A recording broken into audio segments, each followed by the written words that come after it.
Hi friends, welcome to my channel. இன்றைக்கி நம்ம கடைகளில் வாங்குகிற அரிசி மாவை வச்சு புட்டு தான் செய்ய போகிறோம்.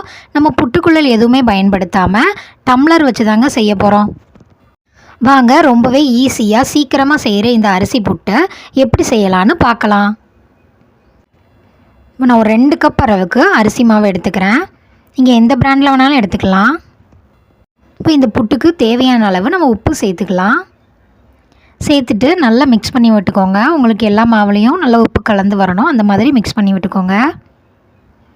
இப்போ கொஞ்சம் கொஞ்சமாக வெந்நீர் சேர்த்து நல்லா மிக்ஸ் பண்ணிக்கலாம். நீங்கள் இடியாப்பத்துக்கு பிசைகிற மாதிரி மாவாக பிசைஞ்சிடக்கூடாது, லைட்டாக தொளிச்சு சேர்த்துக்கோங்க. பாருங்கள், இந்த மாதிரி சேர்த்துட்டு கையில் நல்லா உதிரி உதிரியாக எடுத்து விடுங்க.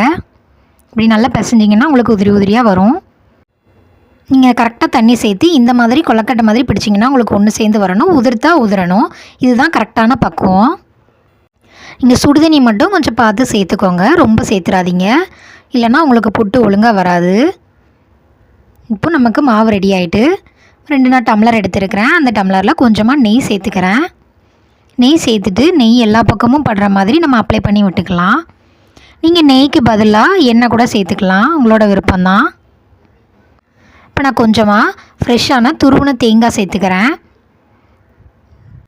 தேங்காய் சேர்த்துட்டு நம்ம ரெடி பண்ணி வச்சுருந்த மாவை சேர்த்துக்கலாம்.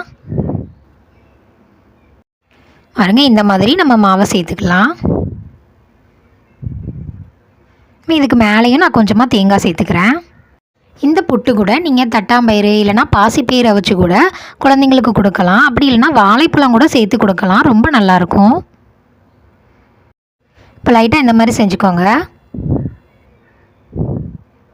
அடுத்து நான் ஒரு இட்லி பாத்திரம் வச்சுருக்கிறேன். அதில் நம்ம ரெடி பண்ணி வச்சுருந்த புட்டு மாவை சேர்த்துடலாம். இப்போ நான் ஒரு 4 டம்ளருக்கு மாவு ரெடி பண்ணியிருக்கேன். வச்சுட்டு மூடி போட்டு ஒரு 10 நிமிஷத்துக்கு நம்ம வேக வச்சு எடுத்துக்கலாம். இப்போ 10 நிமிஷம் ஆகிட்டு நல்லா வெந்திருக்கு மாவு. உங்களுக்கு புட்டு சூப்பராக ரெடி ஆகிட்டு இப்போ எடுத்துடலாம்.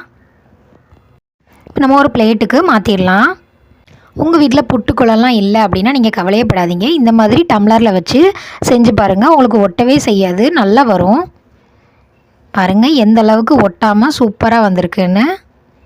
இந்த புட்டு நீங்கள் அரிசி மாவுன்னு இல்லை, ராகி மாவு, சத்து மாவு எதுனாலும் செய்யலாம். ரொம்பவே ஹெல்த்தியாக சூப்பராக இருக்கும். இப்போ இந்த புட்டு கூட நான் 1 ஸ்பூன் அளவுக்கு நாட்டு சக்கரை சேர்த்துக்கிறேன். உங்களுக்கு நாட்டு சக்கரை வேண்டாம் அப்படின்னா நீங்கள் ஒயிட் சுகர் கூட சேர்த்துக்கலாம். இப்போ ஒரு மார்னிங் நல்ல பிரேக்ஃபாஸ்ட்டாக புட்டு ரெடி ஆகிட்டு, நான் செஞ்ச இந்த புட்டு ரெசிபியை நீங்களும் உங்கள் வீட்டில் ட்ரை பண்ணி பார்த்துட்டு எப்படி இருந்துச்சுன்னு எனக்கு கமெண்டில் சொல்லுங்கள்.